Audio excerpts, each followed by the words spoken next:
Hey everyone, this is Steve Weintraub with Collider, and I'm here in obviously the Collider studio, sponsored by Saratoga Spring Water. Thank you, Saratoga. Costs a lot of money to be here. I appreciate our sponsors. And I'm here with the great people behind Fancy Dance. I just want to really start with congratulations on being part of Sundance and making a film. Like I thought it turned out great, and I think it tells such an important story. But no one or hardly anyone watching this interview will have seen the movie yet. So how have you been describing it to like friends and family? Well, Fancy Dance follows an Indigenous queer woman whose sister has just recently gone missing, and she's left as the unlikely caretaker to her 13-year-old niece. And the film follows the two of them as their kind of relationship ebbs and flows as they are, grappling with the reality that their sister/mother is missing. Really, this film, we wrote this film as a love letter to our Indigenous communities, and we made the film hoping to kind of share the love and the connection of human beings and how that gets them through even some of the darkest of times. One of the reasons why I'm so happy this film was made is that there's just such a lack of coverage on missing Native Americans and the stories that it's very frustrating. And so can you sort of talk a little bit about that aspect that, just that, if you don't mind? Yeah, I think anyone that you meet in Indian country is touched by this epidemic in some way or another, and it's an epidemic that's in hundreds of years in the making. Since contact and since colonization, Native communities have been impacted in all different ways, but one of the, that we're still facing in such high numbers today is missing and murdered Indigenous women and children and relatives. And for us, we didn't want to sit too much in the trauma and too much in the pain, but we wanted to ground the story in that topic and in these themes as a way not to really educate, because the film was kind of meant for I made the film for my community really, but hopefully people will watch the film and kind of understand a little more about how the ongoing genocide of Native Americans is ongoing, and that it is still present and it is still happening every day.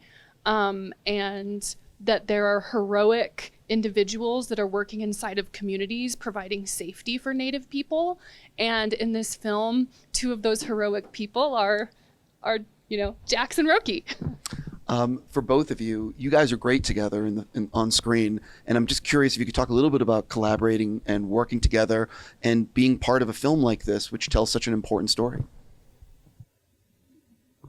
Okay. I mean, working with Lily is amazing, and I've said this so many times, but instantly as soon as we met, it just clicked, it just worked. And getting to tell this story with Lily is just such a blessing, and just it's really, really important, and it's real. And I think that getting those stories out there is really important. And the fact that we get to do it together is really cool.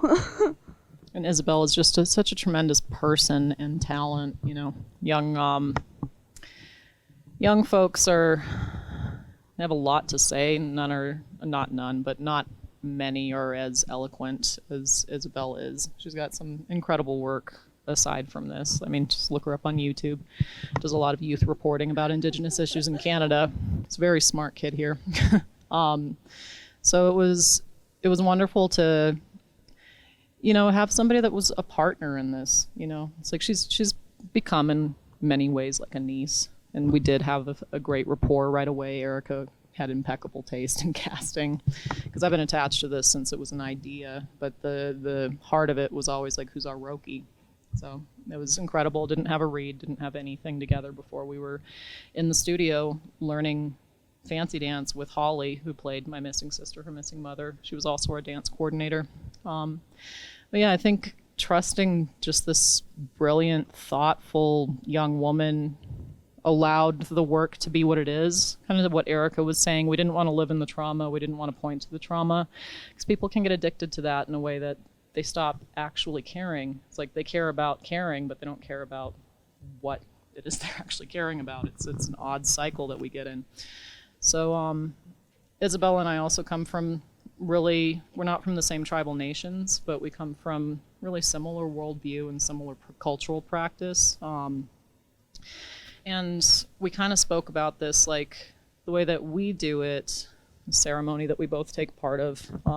It's important that you maintain a levity and a humor and a lightness when you're in the process of healing. And really what we're doing by telling these stories is we're doing healing work, because communities who are living this every day, our families who are living this every day, they know how hard it is, you know? And like Eric said, we made it for our communities. So it's, how are we surviving in this? Who are the people that are carrying us through this? And a lot of times it's our women, it's our queer relatives, it's the community builders that are really marginalized but are holding it together at the center. So knowing that Isabel had this depth and this understanding as a young actor allowed us both to lean into the levity and the joy of it, which is what makes this film work, really. It's what makes our relationship work. I mean, if you look at all of the footage when we're not doing Jackson Roki, it's like we're both crossing our eyes at the frame and being stupid. But it was really fun. I'm so curious if you were more nervous about some of the dialogue and drama scenes or the dancing. I mean, the Cayuga, I just really wanted to get it right. Like, I really, really cared about that. And I do come from a dance background, so I have... We both do. We're both ballerinas when we were kids. Yeah, You're so still doing it. I'm a studio dancer, and so I had that kind of coming into it. And I've done some powwow in the past, but getting to actually really focus on it for this role was really, really fun. And, you know, I'm still doing powwow. It helped me find something that I just truly, truly love, and really realize that that was there for me to do. And yeah, I loved getting to dance in it. It was so fun.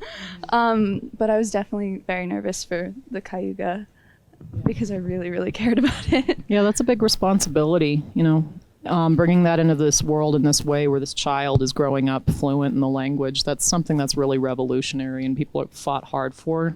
Erica was saying there's maybe 20 Cayuga first language speakers left. Yeah, less than 20 after the pandemic, less than 20 first language Cayuga speakers left. And we really wanted to imagine a world where like young people spoke the language fluently. And so it was a challenge, but we knew how important it was. And so I've been through language immersion, but we brought down a speaker, Kisa Parker, who worked with them ahead of time. And we've already been getting reviews from Cayuga speakers that they did an amazing job speaking Cayuga. So that's the only reviews we care about around here.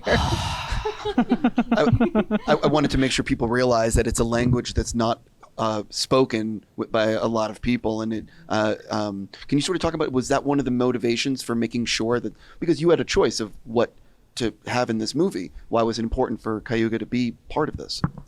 Yeah, the seed for this film came when I was in language immersion. I was doing a 3-year-long language immersion program in Cayuga, which is my ancestral language. And when we were learning family words, I learned the word for mother was knoha, and the word for auntie is knoha, which directly translates to small mother, your other mother.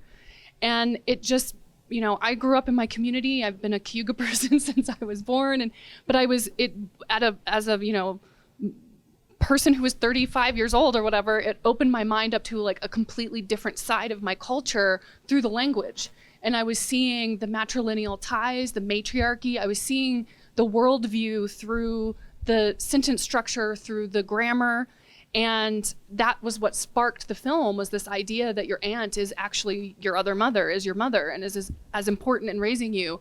And so as soon as we started writing the script, we knew that since the cornerstone of the film was language, that it had to be present. And, you know, I love that they speak it when they're alone together and they kind of only revert to English when they have to. And then when they are trying to be intimate, when other people are around, they can tell secrets, they can do their heists, you know, they can get away with things in the language. And so we had a lot of fun using that for not only plot reasons, but just their character and their connection. I'm curious for all three of you. You obviously made this with a finite budget and a limited amount of time. So when you were making it, for all three of you, what was the day of the shoot that you were like circled on the calendar in terms of nervous, how I'm going to pull this off, how are we going to get our shots? You know what I mean? The powwow. Yeah, the powwow scene. The powwow. The night shoot. Yeah, that was definitely, we were all kind of waiting for that to happen. That was September 2nd, I think. Mm-hmm. Oh yeah, we still remember the date. Yeah, we It was- remember the date of that. Yeah. Was it just recently, like this September? Yeah, it's Yes. past September 2nd. Oh wow! So when did you wrap? September 26th. And so October. Wow, that is fast to get this. Wow. I slept last night after the premiere. I was like, I can finally sleep because the movie's played. It was a really fast turnaround, and we had sent it into Sundance, and we were, hoping. And the film had gone through a lot of the labs, and when we got the call for yes, I was like, oh my goodness, like we have to finish the movie now. But Sundance saw something in what we sent, and it was a real, we were urgently getting it finished, and I was so glad to get to share it with everyone last night at Eccles. Yeah. Also, that's such an amazing theater. I wasn't there for the premiere, but for the two of you, what was it like being in that audience? I'm assuming you watched 1,000 people all taking in what you spent so much time and energy doing. It's my second premiere at Eccles, and it was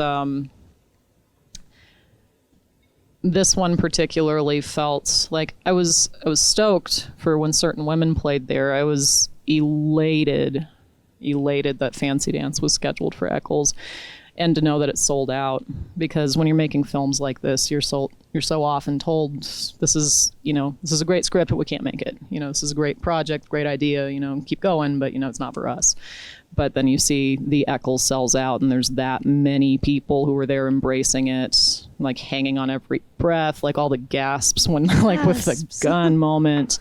The suspense that, when you're shooting something in an unsegmented way, you hope is there, but does translate, and then hearing how suspenseful it was for the audience and feeling that, it's like, here's thousands of people who say, yeah, we care about this. We're here for this. So it was just, I guess, just a very just thing that it played there, and that it played to a sold out audience there.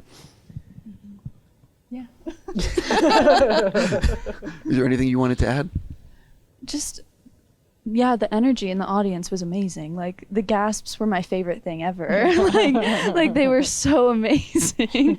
They were great. And then Lily and I were sitting next to each other, and it was I was only paying attention to our row. Like, it was just us watching the thing that we made. And yeah, it was just really, really incredible. It's my first feature, so getting to premiere there was so cool.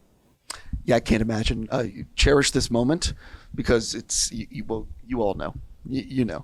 Listen, I got to stop here. I really would love to have talked more specifics, but because no one has seen it yet, I really just want to avoid things but the next time we'll talk more specifically. Thank you all so much for coming in, and have an amazing Sundance, and I'm so happy for you guys. Thank you so Thank much. you so much.